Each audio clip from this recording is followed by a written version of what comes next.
In its quest to provide an open forum for discussion of controversial issues, this station allows hosts and their guests to express themselves without any significant censorship. You are advised that any view expressed by the host or their guest are not necessarily the views of the owners or management of TogiNet Radio, Togi Entertainment, or the Owners Group, Inc. It's time for Motherhood Talk Radio, the most powerful voice in women's issues today, with Sandra Beck and Christy Holly.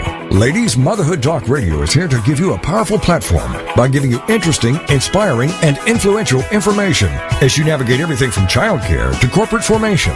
Motherhood Talk Radio has interviews with best-selling authors, gurus of happiness, and women of interest who every single day make our world a better place for our families. Motherhood Talk Radio, powered by Motherhood Incorporated, is on the air now. Moms, this really is your show. Motherhood Talk Radio. And now, here are your hosts, Sandra Beck and Christy Holly. Hey, mamas, this is Sandra Beck, and I'm warning you guys, I'm in a bad mood today, but I am here with my very happy co-host, Christy Holly. Hello there. Yeah, I've had a really, really tough couple days. How come? I haven't talked to you in a few days. I know. I haven't seen you. I know. Oh, that's probably why. Yes. Because usually if I get to talk to you, I can decompress. And when my kids got back from a cruise with the ex-husband, or what do I call him now? The ex-father? Well, ex-father. Well, I don't think we can say what we can call him. The parental unit, or the donor, the biological donor? Biological, yeah. Okay, well, whatever it is, you get the point. But the kids came back from the cruise to the Bahamas they took, and they were squirrely.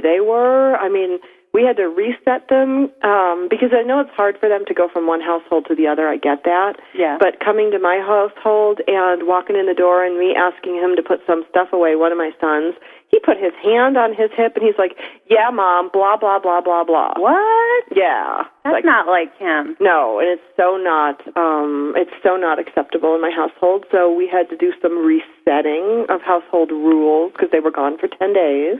Yeah. Well, and plus you had gone from vacation, too, so they haven't really been here in the house for, 28 days, right? 28 days, right. We would have been gone because we were in New York traveling with my family, and then they go on the cruise to the Bahamas, which is a lot for a 4- and 7-year-old. Yeah. And but yeah, that attitude, man, so did not fly. Yeah, and I'm sure there's a lot of mothers out there that are going, yeah, not going to fly. The good news is we did not get any more bad mail about the fat comments. Good. My fat tirade last week was fairly well weathered by the audience. Good. So that was good. And then I just want to send a message out to my friend's family. Their mother was killed yesterday, and so was her 10-year-old daughter. So I'm going to put this out to Misty and Genevieve and all of the women that knew her and her family. And they lost their father in February. So there's, some kids out there now without parents. And so it's just been a really, really difficult couple days. I didn't even know, you didn't finish telling me. I didn't know the daughter was also killed. Yeah, she died this morning. Oh, God. And, so, it's one of those things where it's like, we want to be on the radio and be happy, and upbeat. But, some days it's really hard.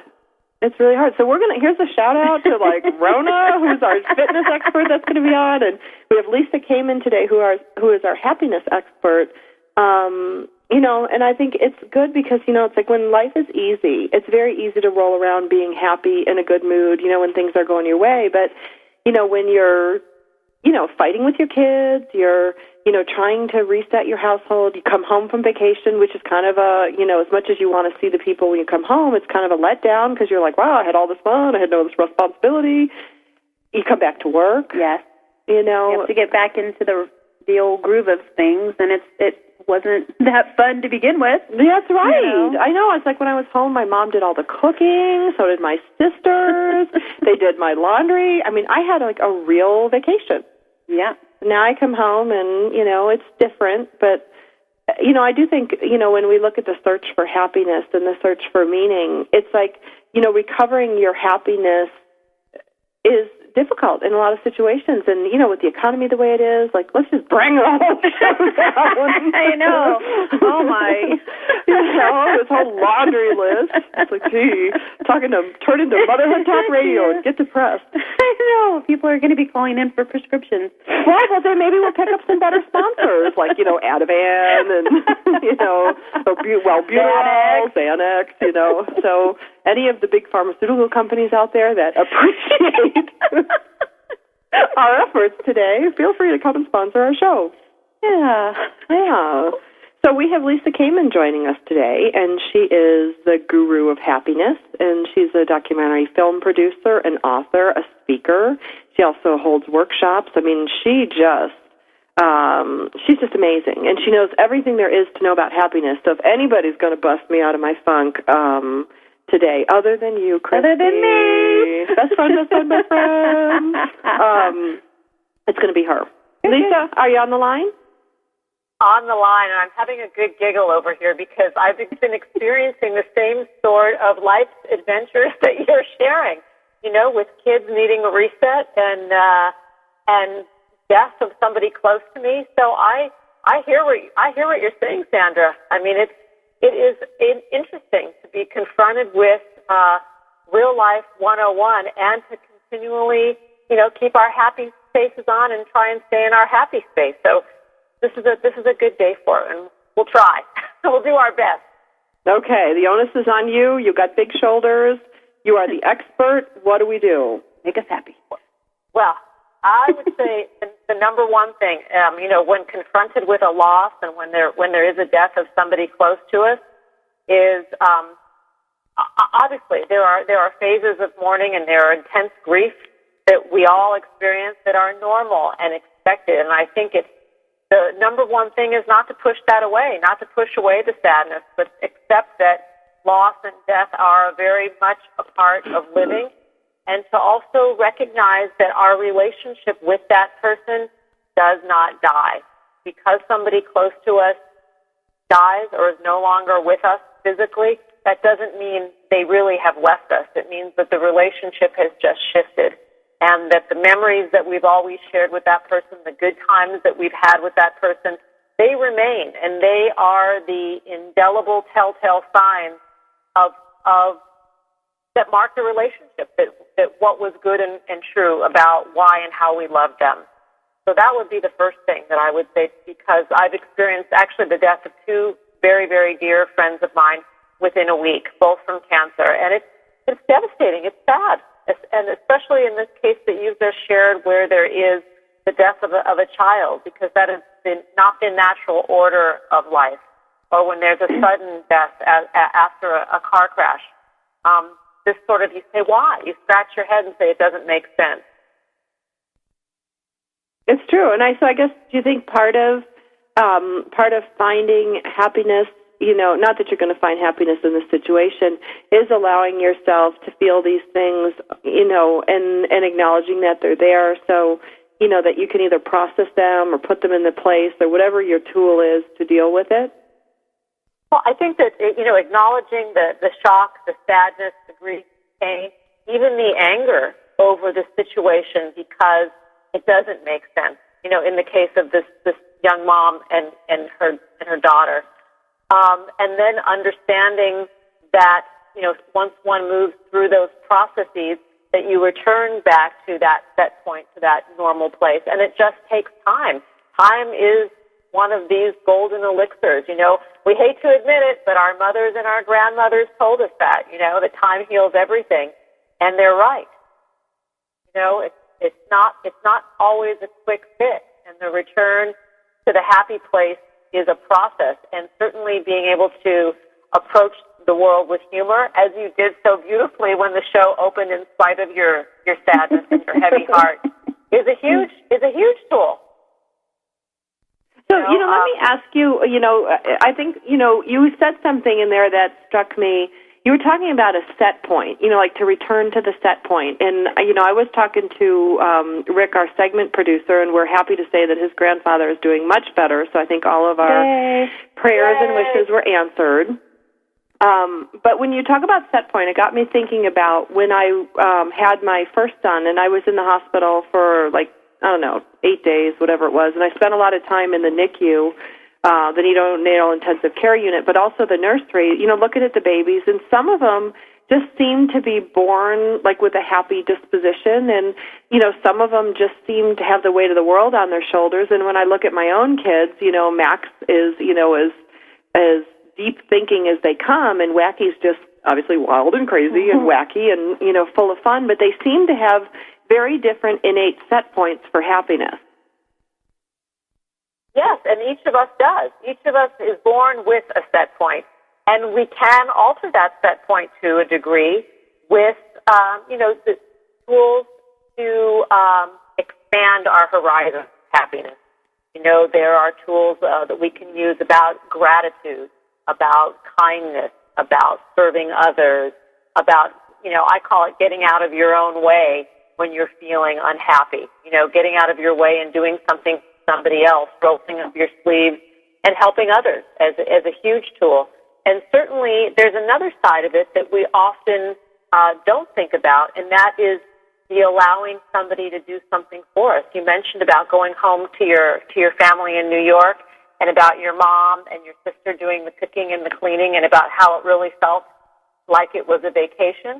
I mean, their joy in the giving, and your joy was in the receiving, in allowing yourself. Well, I know I had a lot of joy in receiving. I don't know how much. I mean, and my mom loved doing our laundry. Your mom probably did, but your sister, I don't know. I don't know, not so much, either of them. So I slept for 12 hours, and they took care of my kids and everything else.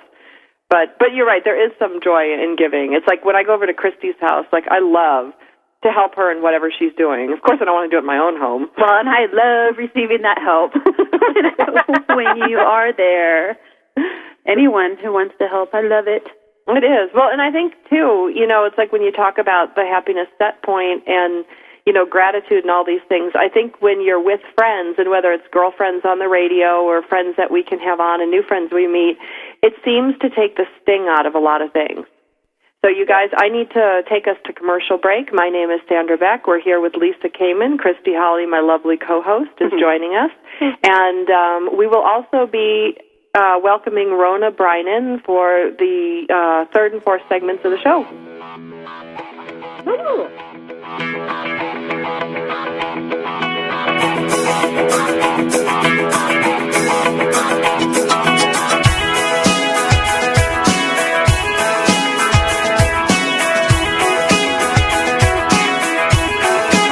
Mom, here's your show, Motherhood Talk Radio, giving you interesting, inspiring, and influential information as you navigate everything from childcare to corporate formation. This is Motherhood Talk Radio, and we'll be right back after these. Girlfriended is on TogiNet. Thursdays at 10 a.m. Eastern, 11 a.m. Central, with your hosts Patty Wyatt and Lisa Jernigan. This show is your chance to share, learn, laugh, and connect with other women. The Girlfriended principle was born out of loss. Lisa had recently had her mother pass away from cancer, and my mom was murdered. A man just walking into a room and started a 23-second shooting spree. I think one of the things we both realized going through those tragedies that you can be extremely okay and be extremely sad. Check out girlfriended.com and then be a part of Girlfriended, the radio show. Thursdays at 10 a.m. Eastern, 11 a.m. Central. Your boyfriend or your husband or whatever, they don't totally understand that emotional side to a woman like another woman does. And I think that's so important, just to have somebody that you go, she gets me. Check out the website, girlfriended.com. Don't miss Girlfriended with Patty Wyatt and Lisa Jernigan. Thursdays at 10 a.m. Eastern, 11 a.m. Central on TogiNet.com. What's your story? Are you living it? Well, you could be. It's What's Your Story with Hillary Bilbrey. Friday mornings at 10 Eastern, 9 a.m. Central on TogiNet.com. Her passion is helping others discover, create, and live their personal brands. Yep, you heard me. You have a brand. No different than Coke, Pepsi, or Nike. You are a walking, talking, living, breathing brand. You're not a logo. You're not a tagline. The choices you make become the path you take. This is your brand. Now, live your story. Your brand is not just what you say it is. It's also what others say it is. So what are you communicating? And how can you create an authentic brand?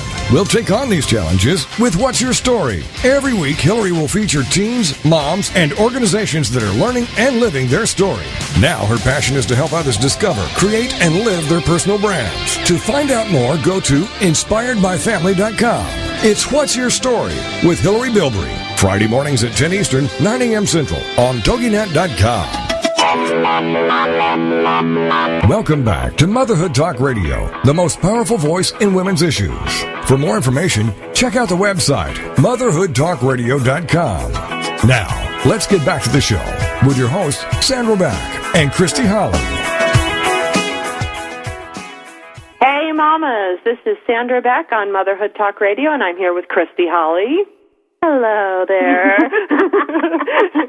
Christy gave me a happy pill. No, she gave me a happy pill just by showing up. And Lisa, too, you know. Because it's true. I think there's something that makes us feel good just being around the presence of, like, as, you know, Lisa Kamen, the guru of happiness. And you guys should check her out at whatisyourhappiness.com or lisakamen.com. There's a lot of good information there and neat things to see. But, you know, when she talked about, you know, being with family and friends, like, that's something that really does a good job. And I know it works for me, cheering me up. Christy, does it work for you? Most of the time. I mean, I'm not going to lie there all the time, but most of the time, I would say. Well, I know when I see you, I feel happy. Like, no matter what's going on. Yeah, I do too. Especially when I'm feeling low. Nice recovery, because I just threw that friendship ball over to you. And it like hit the ground and shattered. No. No, seriously, when I am feeling down and out, you know, you do. Like, my friends do make me feel better. Just even hearing their voices, they don't necessarily have to give me, you know, a pep talk or anything to make me feel better, but just someone to talk to. Right. You know, just another adult. It makes me happy. You know? I gotta say, you've got some just profoundly mothering requests with, like, you know, if I could go on a vacation and stay in a hotel room by myself, you know, if I could have another adult to talk to. I know. Well, I've got, you know, the kids all day, and it's challenging at times. You know, and to have another adult, even, you know, my sister will call me for a couple minutes, and I'm just like, oh, you know, someone who I can identify with. Well, I think it's the eye contact thing. Like, that's what it is for me. It's like, no matter, like, what's going on in my life, if they're the people I care about, like Christy, when I look you in the eyes, or Ricky over there, when I look at him, when I can actually see him, then you get that understanding of, like, you see my feelings, you acknowledge my feelings. Like, nothing actually has transpired. We haven't hugged, we haven't talked, we haven't anything, but it's just that meeting, like, I don't know if it's energy to energy, eyeball to eyeball. It's comforting. Yeah, I agree. You know? Yeah. So what else do you do to make yourself feel good?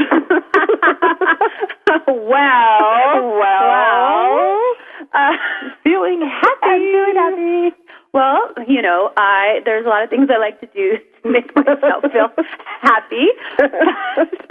You know, they don't really go hand in hand with my whole diet plan, I will say. But okay, Rhoda's not coming on. I know, she can't hear us, right? Sometimes, I'll be honest, I like to just sit on my behind and throw back a bag of M&Ms. Sometimes that will make me feel better if I'm feeling low. But, no, I like to bake. I'm really good at baking. I take a bath. I like have this thing where, like, I turn the water up as hard as I can stand. I fill it all with, like, good-smelling bubbles, and I hop in, and I'm like, okay, I'm symbolically washing off all the crap that I went through. But it does work. Yeah, I can't get a bath because I, you know, don't have that much time alone. So it'll, like, get banging on the door, hands. I can see people's hands under the door, and they're like, let us in. So it's not relaxing, like that whole thing. So if I do take a bath, it, like, happens late at night, and then I'm really tired. Then it, like, doesn't usually relax me, so I want to go to sleep or make me happy necessarily, but it will wake me up, and then it's, you know, I'm up late. Yeah, that's hard. I mean, it's like, yeah, when I tried to take a bath last night to, like, calm myself down and feel better with what was going on, and, of course, Zachy gets in and Max gets in, and then they're having their little cannon wars, and, and I'm like, oh, you peed on your brother. Great. Now we all got to get out of the tub. I know. And then it's a fight. Right, pretty much. Yes, But in a perfect world. So, Lisa, what are some other things that people can do, and we're talking about the temporary kind of happiness that comes from not like that deep internal. What are some other things that our listeners could do to try to generate their own happiness? Well, if we're talking about sort of the quick fix to get a quick lift when things are down in the dumps, for me, it's going out and taking a walk, getting out into the sunshine, which gives you not only the benefit of the exercise, but of the vitamin D from the sun itself, which will help elevate your mood. I would say also a cup of coffee, or a cup of tea, or a cup of hot water. It's the social interaction with another person, grabbing a friend and taking that 10 minutes to take a pause from life and not pursue the happiness, but just sort of be in it. And this is something we've talked about actually before, about sort of everybody's so busy pursuing happiness that sometimes it's just nice to acknowledge that life isn't always happy, and we're just going to be here in the moment and take a break from the pursuing of everything and sit with whatever. It's funny you mentioned that, because I just got my issue of Psychology today, and I was reading it last night in the bathtub, which is now soaking wet, from the kids being in the tub with me. But there was a guy on there who made these websites that people can post jokes, and there's a bunch of them out there. But they were talking about he was a purveyor of happiness, and and then he was saying that, he's from Germany, and he's like, oh, in Germany, he's like, we laugh at the American pursuit of happiness, ha, ha, ha. And that was probably kind of really not politically correct. But the fact of the matter is he was here on American soil in an American magazine talking about his German compatriots. So that's what he gets. That's what he gets, yeah. Boo-ha on you. And I will do a big German accent for you, too. I will not continue. I can feel more hate mail coming. But the pursuit of happiness, like, he didn't say that it was happiness itself, but it was the pursuit of happiness. What do you have to say about that? Well, it's like, I know, Sam, you and I have talked about, I think, Christy, we talked about this, too, about trying to pick up a pencil. When you have a pencil in front of you, you can't try and pick it up. You either pick it up or you don't pick it up. So I kind of see the joke poking at the notion of the pursuit of happiness, because either you are or you aren't. If we take the notion of happiness as being something that is a choice and something that we have control over, irregardless of external circumstances. And I mean, there are horrendous circumstances in the world. There's war, there's death, there's illness, there's financial strife, there's huge economic losses going on everywhere around us. And these are truths. They are happening, and they're horrible, and they're sad. But at the same time, if we can choose the way we show up in the world, which is with a positive attitude, embracing what is good in our life, then there is no pursuit. It just is something that is. And I'm wondering if that's even making sense what I'm saying, if I'm not rambling on. Well, it's just hard over here. Rick has got his own symphony going on over here while we're trying to concentrate. Christy, anything? Well, I was just thinking about how you were talking about the pursuit of happiness, how sometimes we're not happy with the pursuit, trying to get to that happiness place. And, all along, like how do you be happy in the moment, from each moment to each moment to each moment, instead of, I don't know what I'm saying. I don't know what you're saying either. But what you're saying is making sense, in that it is the choosing to be happy in the moment. It's not the pursuit. It's not the chase. It's not the hunt for it. It's accepting that whatever happiness is to be had is really just here and now. I mean, because we don't know what tomorrow will bring. I mean, hence the example of your neighbor, Stan, and her daughter. None of us knows what tomorrow will bring or what will even happen an hour from now. But we can control how we react in this moment, how we choose to show up in this moment. And that, therein lies sort of the key, the elixir of the whole notion of the pursuit of happiness, that it's not the chase of it, it's the accepting what is available in the moment of it. That makes sense, because it's like the pursuit of happiness, it feels like you have to do something, like, pursuit, like to chase or to hunt down happiness, but really what you're telling us is more about how we look at the situation and where to find happiness in the situation. Is that right? That's exactly right. And it simplifies it to such a degree that it seems stupidly silly. And you could say, well, she doesn't know what she's talking about. That just sounds stupid. How can I be happy when my Were you listening to us earlier? I'm just teasing. Go ahead. I was listening.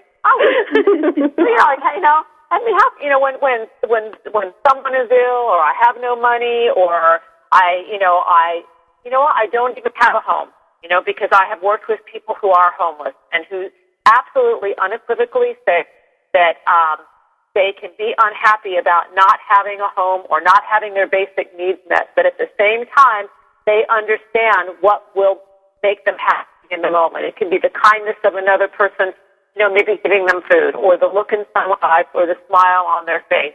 Last night I did a posting on Facebook, which I do every day. I try to do every day. And it was about if you don't see a smile on the person next to you, give them yours.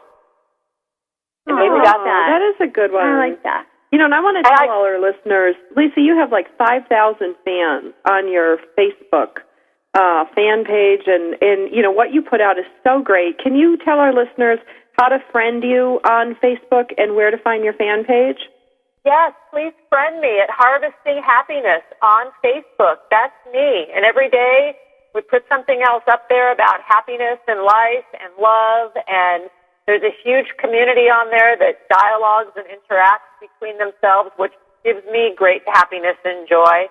And come and see us there. Harvesting Happiness on Facebook, or at harvestinghappiness.com is the coaching and workshop website.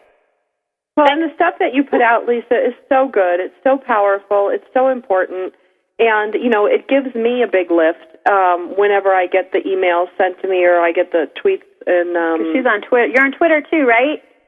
Yes, I think they're officially talking to one another. Yes, they are. They're all connected. Motherhood Incorporated. Thank you very much. Yes, thank you, Motherhood Incorporated. Yay! Lisa, as always, you were an outstanding guest today. We can't wait to have you on for another segment. Check her out at whatisyourhappiness.com. Check her out on Facebook. Her name is Lisa Kamen. She's outstanding. She's a guru of happiness. We're going to come back with a little bit of Stupid Diet.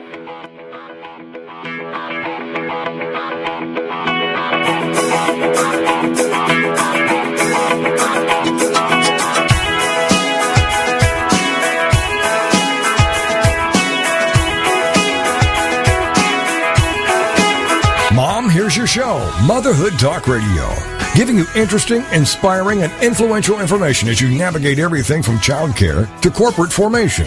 This is Motherhood Talk Radio, and we'll be right back after these.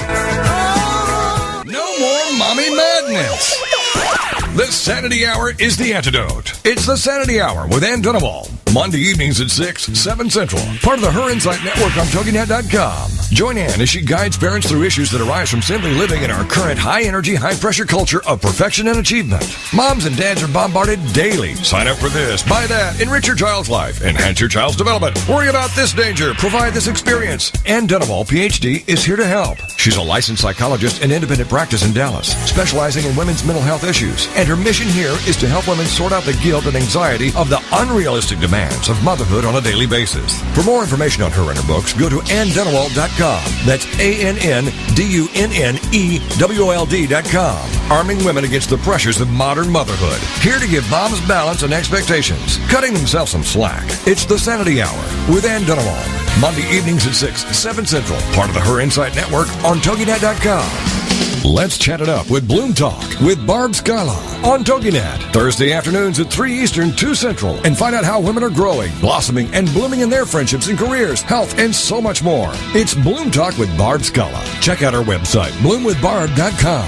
Whether you want to transplant your life or just do a little pruning, Bloom Talk will inspire you to cultivate the lifestyle you want to live. Join lifestyle coach and co-author of Sanity Savers, Barb Scala, each week on Bloom Talk and sprout your dreams. Grow your life. I hear a lot from women. I want meaning in my life. I want a fulfilling life. I want to do something that's exciting, and I can control my life instead of my life controlling me. I can tell the world this is who I am, and this is what I'm all about. Barb will introduce you to dynamic guests and real women who are redesigning, rebuilding, and reinventing their own lives. And Bloomstorm how you can dream, create, and grow the lifestyle you want to live. It's Bloom Talk with Barb Scala.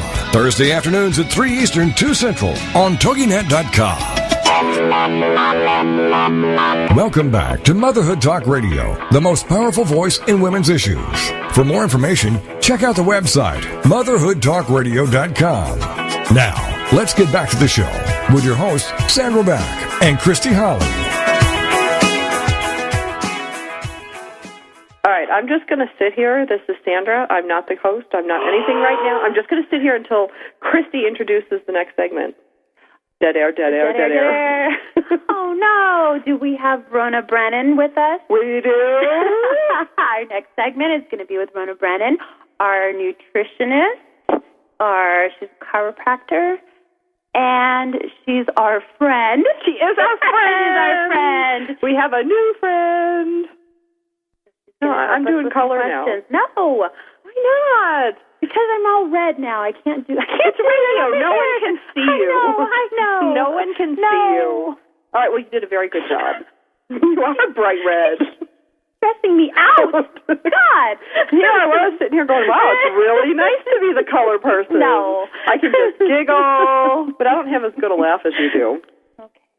Yeah, well, you did really good. Okay. All right, so now we're done with our internal happiness massage. So I do feel better after talking to you guys, so that's good. And now we're going to talk about the external, our physical feeling good. Okay. It's not really a stupid diet show per se, because Stupid Diet Guy is not on. He's working very hard here for his Army job. But we still have to be held accountable to Rona. Yeah. Well, we haven't talked to her in a while, so it's her fault. we have some catching up to do, I think. We do. See how she's doing on her plan. What? Right. Her plan is actually to eat more crap. To try some fast food. Yeah, to try some. We're going to, hog tie her and bring her to, Wendy's. Just force her. She probably won't be on the radio show if we pick on her anymore, so we should bring her on. Okay. Rona, are you with us? I'm here. We love you. We miss you, Rona. Well, I were camping last week, or the last time you were supposed to be on. Yes, I went camping. Where'd you go? Malibu. Ooh. Yeah, you could wear a bikini in Malibu. Well, it was a little chilly, actually. It was a little chilly. It was really foggy the one day, and then it was nice the next. So did you camp in a camper, or did you bring a tent, or what'd you do? Semi-roughing it in a camper. I don't know. Here's the $1 million question. Yeah? What did you eat? Me? Yeah? Please tell me you ate some junk. Okay, let me think about this. Well, I caught my own fish. Grew my own vegetables. My junk is peppermint patties. Let's see. Oh, that's a good start. Okay, that's good. You're happy? You're proud of me? Yeah. No. Come over to the dark side. Well, some friends barbecued a steak. I had 2 forkfuls, and that was it. Now you're really bad. Coming along slowly. Walk into the light. Making some gains. That was about it. Otherwise, I had my fruit and vegetables, and I brought all my little healthy snacks, and I brought a big old bag of my vitamins. Everyone was giving me looks. But, okay, you seriously did not bring a bag of vitamins to the beach? Yes, I did. Yes, she did. Yes, she did. Okay. I packed all the vitamins. It was a big bag full. Yep. Yep. Well, at least, I'm sure that you felt better. I mean, you didn't have a crash. That's true. I like to just keep up on my regimen. Plus, I did my walking, and I just start feeling crummy. If I don't get out and walk, I just feel sluggish. So I went out and did some walks on hills and tried to do the best I could. We are very proud of you. Didn't have my 60-pound dog dragging me around, so it wasn't as much of a workout, but... But you had a good time.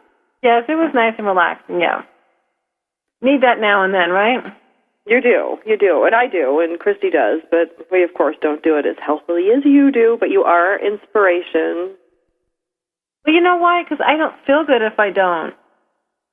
You know, I mean, that's what happens when you start eating well, and then if you go off your diet, then you feel bad. So I just remember, okay, right now it might taste good, but later I'm not going to feel good, so never mind. That's my story. That's your story. Pretty boring. See, and I'm back to skipping meals. I'm back to my old tricks. I mean, I'm not eating the fast food as badly, except for today. All right, Rick and I went and had pizza. Okay, we did think of you, Rona, when we walked by the vegetables. Uh-oh. There were peppers on it. What else was mushrooms? Why didn't you get a salad? Why didn't you get a salad with the pizza? Well, see, that was Round Table's Pizza's fault. Because they didn't have a special that came with a salad. So while we were walking to the soda machine, we did look by, and Rick goes, hey, look, there's some carrots. I'm like, yeah, and pardon me? Oh. He drank iced tea. He did better than I did, though he did eat 3/4 of the pizza. So we had a little volume control. Now, what did you put on the pizza? Pardon me? What did you put on top of the pizza? We did have green peppers, onions, mushrooms, pepperoni, cheese. Sounds like a meat lover's pizza, huh? I think they call it the King Arthur, the King Arthur Supreme. But I did only have 2 pieces, whereas someone else who's sitting in this room ate 8. And I wasn't even there. My gosh. I wasn't there, Rona. I had peanut butter and jelly. Okay. You did. I did. I had peanut butter and jelly. And whole wheat bread? Yes, on those sandwich rounds. Good job. Was with a couple of pretzels, so did all right. All right, well, I want my Rona blessing, too. I have not had a hamburger, I don't think, in weeks. Good job, girl. Yeah, I know. It was a regular occurrence in my life, and though I miss it, I will survive. Now, Sandra, would you say you're kind of back to your old eating habits because you're stressed or just because, I don't know? What's funny, Rona, is you were really helpful to me in identifying, what my triggers were and then what I kept in my house that made it difficult for me to eat healthy. I've made a lot of choices when I'm grocery shopping to not buy the chips, to not buy the cookies, to not buy the junk, and I did buy fruit and yogurt. So the good news is that when I'm snacking, I actually make healthy choices because there are no other choices. But the bad news is I'm back to skipping meals, and I get so busy. Yesterday, I don't remember, honestly, if I ate breakfast. I don't think I did. I know I had a sandwich for lunch. I didn't go out. Or no, I don't even think I had that. I think I had whatever I picked out of the fridge. But it was still good, healthy stuff because that's all that's in there now. And then I just plumb got so busy I forgot to eat dinner. I had a conference call at 6 with some people in Boston, and then I was getting the kids in the bath and getting to bed, and it was only 2 o'clock in the morning that I woke up, and I was like, oh, I'm really hungry. Why am I so hungry? And then I couldn't even remember if I ate. Aye. So I'm back to my old tricks of not eating or eating sporadically, but the choices I'm making when I do eat are better. Well, that's Does that good. give me any points? No, that's fantastic. So now we just got to work on the skipping meal thing. Because, when people skip meals, and I know time factor, but when people skip meals, they tend to kind of binge, later. So that's, not a good thing. But, and then it lowers your metabolism when you skip a meal. Now, is it possible to have something I know time frame too, but to have something ready-made so when you don't have time to drink it up real fast or eat it up? There is. See, the thing is, and this is where, I fall down on the job, there is ready-made stuff. I have fruit. I could have taken a banana. It just didn't even occur to me to eat until I was so hungry.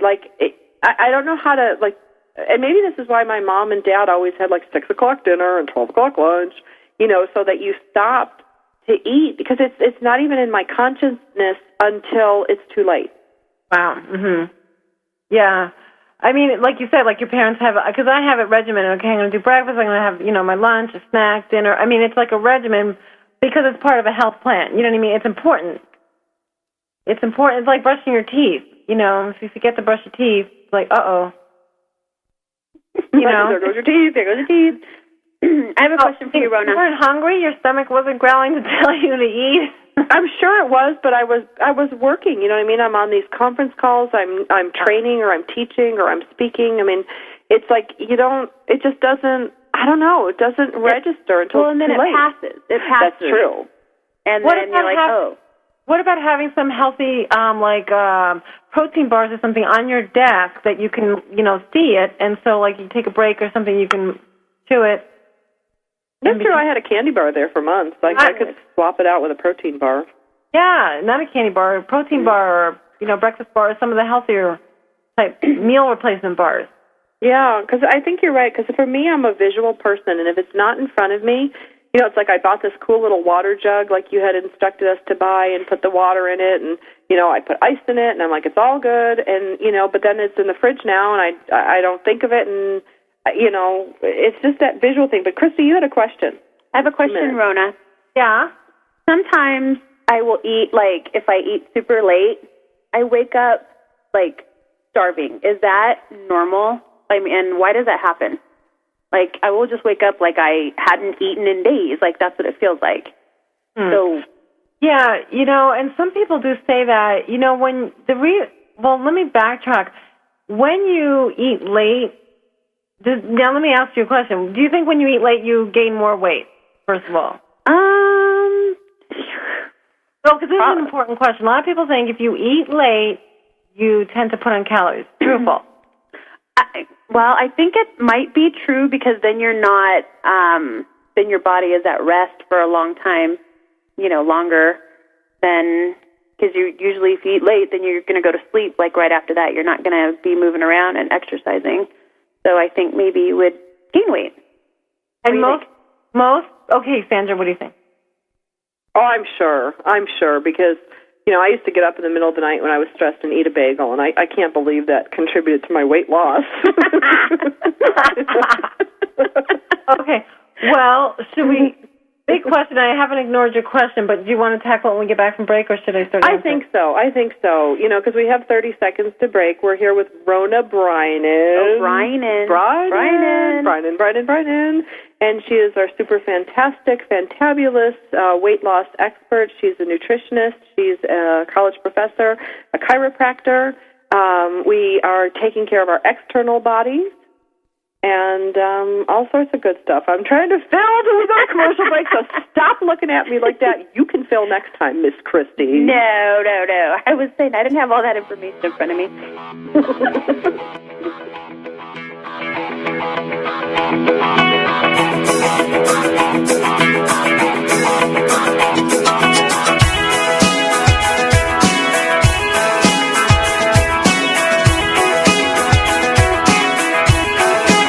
Mom, here's your show, Motherhood Talk Radio, giving you interesting, inspiring, and influential information as you navigate everything from childcare to corporate formation. This is Motherhood Talk Radio, and we'll be right back after these. As our loved ones get older, sometimes we fear the worst, such as a fall or symptoms of a heart attack or stroke while they're home alone and away from the telephone. Don't torture yourself, because now there's True Med Alert. Unlike other emergency response medical pendants, a True Med Alert pendant has both a microphone and speaker built in, so it can be used inside or outside of their home as far as 600 feet away. Your loved one can talk to and hear from an EMT, not just a call screener, but a real emergency medical technician, giving them the information they need to hear while help is being dispatched, so they get vital first aid instructions immediately, and they're never alone. Give them back their independence and give yourself peace of mind with a medical alert pendant from TrueMedAlert.com. That's TrueMed alert.com, or call 877-755-1370, because at TrueMedAlert.com we hear you loud and clear. Get ready for the Not So Soccer Mom, Tuesday afternoons at 1 Eastern, noon Central, on TogiNet with Jill Hickey. You name it, from politics to pop culture to Jill's search for the perfect bronzer and chicken salad. The Not So Soccer Mom will weigh in on it all. The sentence, "I have no opinion about that," is one that Jill has never uttered. In the early 90s, Jill finally decided to put her thoughts, opinions, mom advice, love of pop culture, hummus, and Starbucks, working out, cosmetic shopping, and politics into an actual website, and thus NotSoSoccerMom.com was born. Shortly after her fourth child, a boy, Jerome, now she's really got tons of topics to share with you. This is Laugh Out Loud Funny, and we're not kidding. What's a loud Nebraska girl who lived in Little Rock for many years and now is up in the Northeast doing? Chronicling her opinions on everything. The wheels aren't off yet, but it's close. It's the Not So Soccer Mom with Jill Hickey, Tuesday afternoons at 1 Eastern, noon Central, on TogiNet.com. Welcome back to Motherhood Talk Radio, the most powerful voice in women's issues. For more information, check out the website, motherhoodtalkradio.com. Now, let's get back to the show with your hosts, Sandra Beck and Christy Holly. Hey, it's Sandra Beck and Christy Holly on Motherhood Talk Radio. I'm back. I'm back, too. Did you miss us while we were gone? Probably not. No. No, that would be a ubiquitous no. So, Miss Christy, yes. You were asking a question about eating food in the middle of the night and why you got not necessarily hungry. the middle of the night, but just like later in the evening, you know. Like what is evening for you? I would say let's just say 10 o'clock. Okay. Like when you finally wind down and you can okay, I didn't eat dinner. All right, so you're not eating a cake with a fork in the middle of the night in your nightgown. Well, not anymore. No. Stop baking cakes for that reason. For that reason. Okay, so we were debating whether or not that causes extreme weight gain or any weight gain or. And then I want to know why you're hungry, or at least why I'm hungry when I eat late. Yeah, that's a good question. Why I'm hungry in the morning. So hungry. Rona, the floor is all yours. Yes. Okay, so let's start with the first question. So does it make you gain weight if you eat later at night? Like, say, 8 o'clock, 9 o'clock. A lot of people think they come home from work late, and then they eat late, and that's why they gain weight. It doesn't affect your weight gain unless you have surpassed how many calories you burn in a day. Okay, so it's a myth. So it's a matter of calories in and calories out. Say in a 24-hour period, your body, your metabolism burns 2,500 calories. If you eat all those calories within this 24-hour period, you're good. If your last 500 calories were at midnight, you're still okay. You're not going to gain weight because you're within that 2,500 calories. Doesn't matter what time of day you ate them. Okay, so in that 24-hour period, it's a matter of how many calories did you burn and how many did you take in. Okay, so it doesn't matter what time, but the reason you shouldn't eat late before you go to bed is because your body is supposed to rest and rejuvenate when you sleep, and if it's working half the night to digest your food and metabolize it and, transport all these nutrients, well, then you're not going to get as restful of sleep. But why you get, does that make sense, first of all? Yeah, but it's we must be taking in too many calories for our body to digest, working it off. Because you burn calories while you digest, right? You do. I mean, some. It's about 10% of the calories that you ate. Yeah, but, most people, when they snack late at night, it's usually a high-calorie snack, so it's a matter of that. But you don't slow down. Your digestion doesn't go slower. It doesn't slow down when you're sleeping, okay? That has nothing to do with it. So you digest the same amount of calories, whether it's at night or during the day. That a lot of people think that too. It's when you're sleeping, you don't really digest as much, or your metabolism slows, so you tend to gain weight. Again, it's a 24-hour period. Okay. See, my thought process on that was if you stopped eating at 7. That you would have, until you go to bed, that 8, 9, 10, that time to move around and to burn more calories so that you wouldn't be, gaining the weight or whatever instead of just going right to sleep. No, true, but it's still part of your overall 24-hour eating plan. You see what I mean? Yeah. So 24-hour eating, so you might maybe, how much activity you do before or after you eat, it has nothing to do with it. It's that 24-hour, how many calories did you burn? And how many calories did you consume? Versus how many calories exactly did you consume. So again, if you burn if your metabolism is, you can handle 2,500 calories a day and you stay within that, it doesn't matter what time of day or night you eat it. It's not healthy to eat it late at night, like I said, but it doesn't affect how many calories you burn, what time of day you eat it.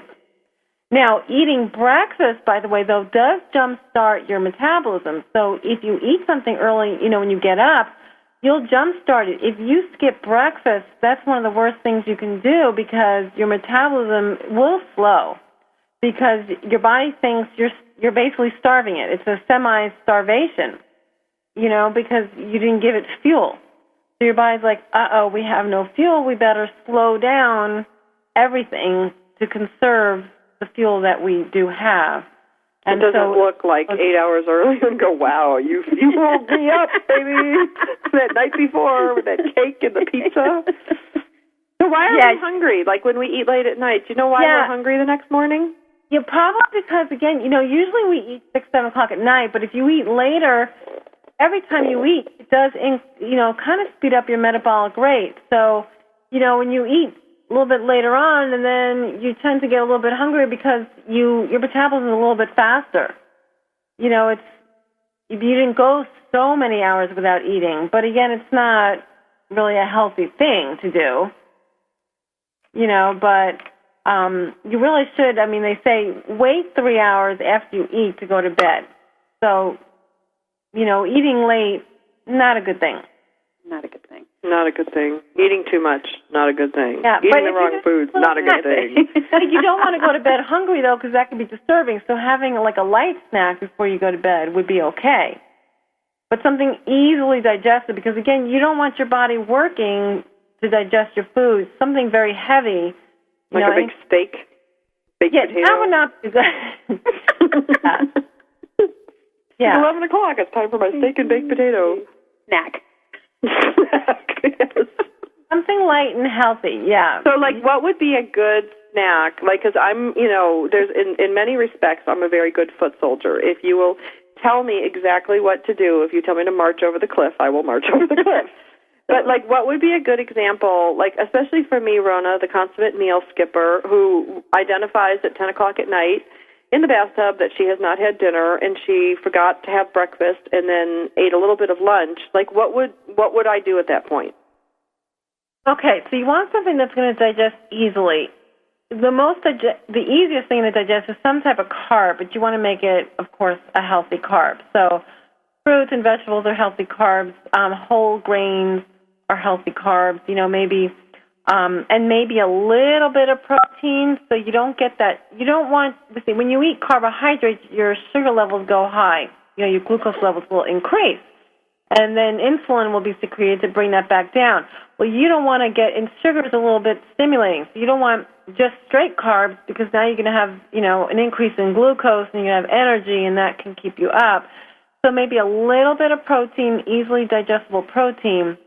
That's why some people like milk before they go to bed because it's got carbs plus protein. It does have a little fat. You want to avoid fat.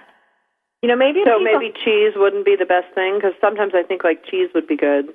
Well, a low-fat cheese, like a whole grain, maybe a piece of toast, a whole grain piece of toast, whole grain bread with some cottage cheese or yogurt might be a good thing. Maybe a little fruit with some yogurt or, again, cottage cheese. Those are kind of healthy. What about toast and soy milk? That's what I had the other night. I had a couple pieces of toast. It was rye bread. It was good. Or a whole grain cereal or oatmeal, something, again, a little bit and not too much of anything. Mostly carbs, a little protein. Yeah. You don't want, nuts. That's a little bit too heavy. Meat, no. Yeah, no, I'm not going to, pull up my slab of meat before bedtime. Right. Nothing spicy, too much spice, too much fat can create digestive issues, particularly when you're lying back. More of a chance of creating heartburn or reflux, that kind of thing. So okay, so like fruit and yogurt would be a good call. All right, fruit and yogurt, or like I said, a whole grain bread with yogurt or cottage cheese. Do you like cottage cheese? I do. I buy it. It's one of those things that lives in my refrigerator on a regular basis. But I'll eat like a scoop, and then I'm like, wow. I do the same thing. I buy it, and they sell that big old giant one at Costco with the best intentions. And then sometimes it will go bad before I even open the container. And I'm like, when I go to get it, I'm like, shoot.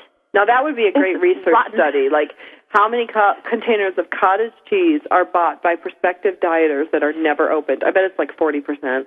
It's probably up there. I mean, I love it, and then I just forget it's in there because it just blends in there, slides to the back. But whatever, it's good. I like it loaded with chives. Sometimes I'll add a little tiny bit of strawberry preservatives to sweeten it up, and it's so super good. Really? Yeah. I didn't think you could add anything to cottage cheese. Yeah, or you can eat it with salt and pepper and some tomatoes on toast, and it's so good. Oh, that would be good with basil, because it would almost be like buffalo mozzarella, but not really. Or what some people do is put kind of what you're doing, Christy, and then maybe some sun-dried tomatoes on it. Ooh, yeah, I love sun-dried tomatoes. Yeah, toast, cottage cheese, sun-dried tomatoes. That's kind of yummy. A baked potato, and you could put, instead of putting sour cream and bacon bits and butter, putting baked potato, a little olive oil, and then some cottage cheese, low-fat cottage cheese. Pretty healthy. Yes. Or another cottage cheese little trick is to put salsa on it, and you can use that as a dip. And it totally tastes good. Now, if you want to use baked chips or vegetables, in dip, use it as dip. It's really good. Now, that's something I could do. Really. Yeah, I love salsa. You can make your own baked, tortilla chips. You can get that. If you tell me to grow my own corn, just harvest the corn and. No, but you can get the corn tortillas, and then cut them up into however shape you want it, and mix it in with some olive oil. Of course, they use olive oil, and then your spices, onion powder, garlic powder, whatever, and slip them in the oven. That is a great idea. That is a great idea. Yeah. In next episode, we will learn how to make goat cheese. Just teasing. Just teasing. Whoa. But that is. I mean, I guess the thing is I guess we both have to, find some time to take care of ourselves. I think that's the one thing that comes out again and again on these shows.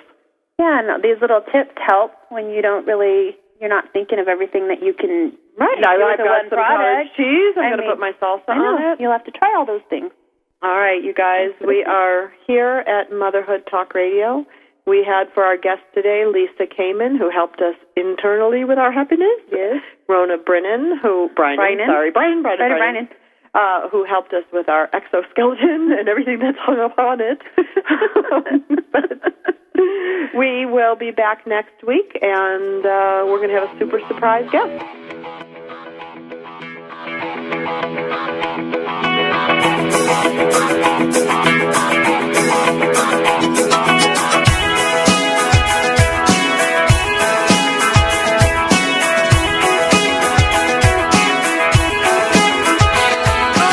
Thank you for being a part of Motherhood Talk Radio with Sandra Beck and Christy Holly, part of the Her Insight Network on TogiNet.com.